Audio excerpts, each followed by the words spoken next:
안녕하세요. 오늘은 9월 22일 수요일 아침입니다. 하나님 말씀으로 오늘 하루도 시작하겠습니다. 오늘 말씀은 출애굽기 19장 1절에서 13절까지 말씀입니다. 제가 읽겠습니다. 이스라엘 자손이 애굽 땅을 떠난 지 3개월이 되던 날 그들이 시내 광야에 이르니라.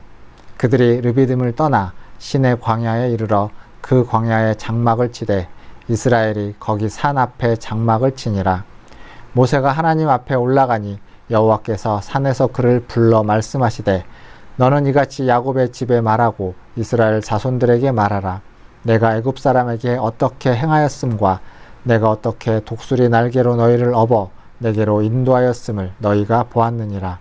세계가 다 내게 속하였나니 너희가 내 말을 잘 듣고 내 언약을 지키면 너희는 모든 민족 중에서 내 소유가 되겠고 너희가 내게 대하여 제사장 나라가 되며 거룩한 백성이 되리라.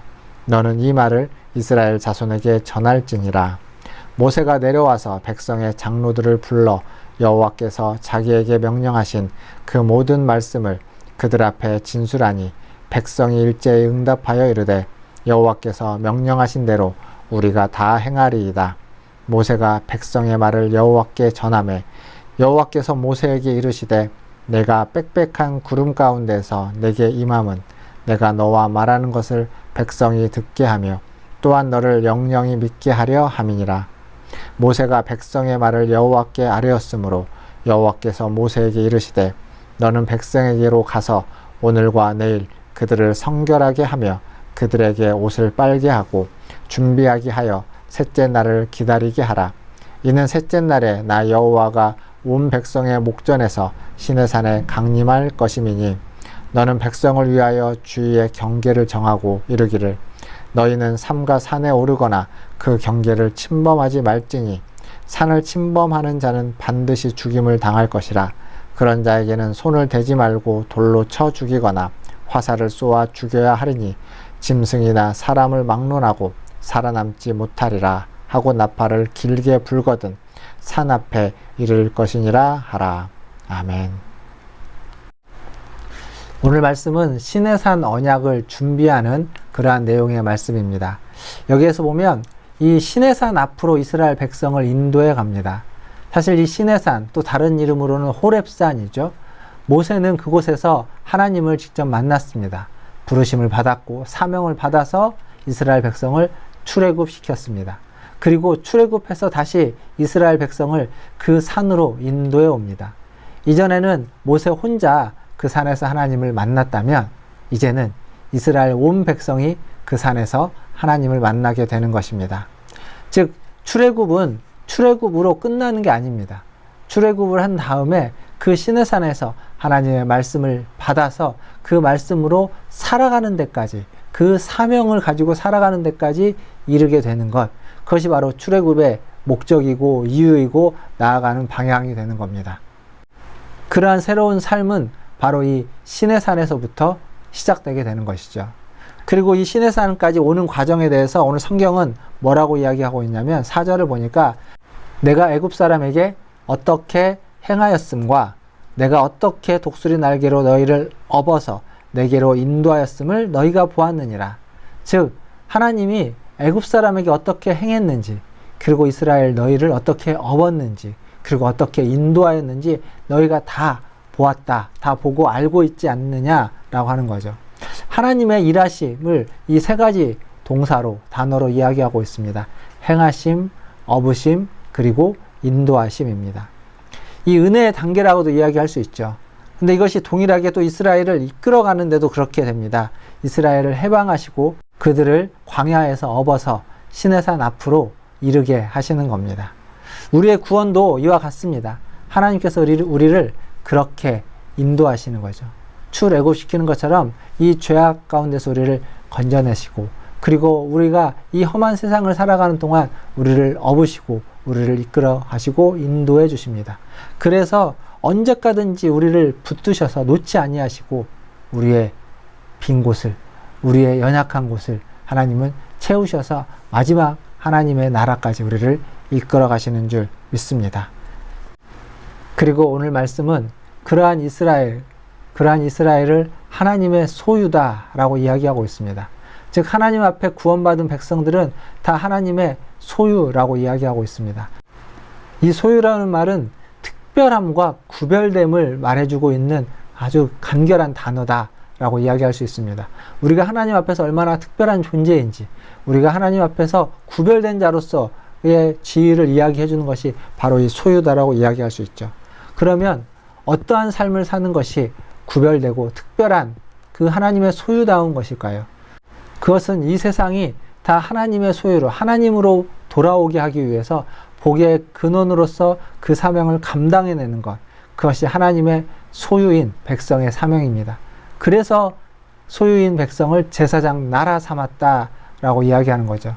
온 열방을 하나님께로 돌아오게 하는 복의 근원으로, 복의 통로로 그 하나님과 세상 사이의 중보자로서 제사장 역할을 감당할 것을 요구하고 있고, 그것이 하나님의 자녀, 하나님의 백성, 하나님의 소유인 자의 사명이라고 오늘 성경은 이야기해주고 있습니다.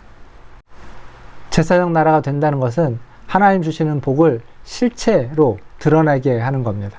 하나님의 복을 다른 사람들에게 보여주고 그 복을 보고 사람들이 부러워해서 하나님의 자녀로, 하나님의 백성으로 돌아오게 하는, 회개케 만드는 역할을 하는 거죠. 근데 안타깝게도 요즘 시대에 하나님의 백성이 다른 사람들에게 이 세상 가운데서 하나님이 주시는 그 복을 드러내지 못하고 있는 것 같습니다. 이것이 어떤 물질적인 복, 건강의 복, 이 세상의 부귀영화의 복, 그러한 것이 아니라 이 세상의 것으로는 가질 수 없고 이 세상의 것으로는 취할 수 없는, 정말 우리의 그 내면과 우리의 인생과 우리의 영혼 깊숙한 곳에서 간절히 소망하고 있는 그 하나님의 복을 전하고 보여줄 수 있는 그러한 그리스도인이 없기 때문에 그런 것 같습니다. 사랑하는 성도 여러분, 저나 여러분이나 우리 모두가 하나님의 그 복의 근원으로, 복의 통로로 이 세상에 하나님을 모르는 자들에게 복이 무엇인지를 보여주는, 그들 마음 가운데서 간절히 사모하고 있는 그러한 복의, 복된 삶을 살아가는 그러한 저와 여러분 되기를 바라겠습니다. 그렇게 함으로써 제사장 나라, 제사장으로서의 사명을 감당하는 저와 여러분 되기를 바라겠습니다. 더불어서 오늘 말씀 마지막 부분을 보면 하나님께서 그러한 이스라엘 백성 앞에 나타나십니다. 그런데 경계를 정하시죠. 그래서 그 경계를 침범하지 못하게 합니다. 왜냐하면 침범하면 죽음을 당하기 때문에 그렇습니다. 하나님이 오실 것들을 준비하면서 3일간의 시간을 줘서 옷을 빨게 하고 준비하게 하고 경계를 치죠. 그 경계 앞에 서서 하나님을 바라보게 하는 겁니다. 하나님께서는 우리를 만나려 하십니다. 그러나 하나님의 그 영광 앞에 우리가 구별되어서 거룩하게 나아가야만 하지만 아직 우리의 연약함으로 인해서 경계를 지켜야 됩니다. 어느 선에서의 하나님의 그 말씀과 규례를 우리는 지킬 수밖에 없습니다. 지키지 않으면 안 되는 겁니다.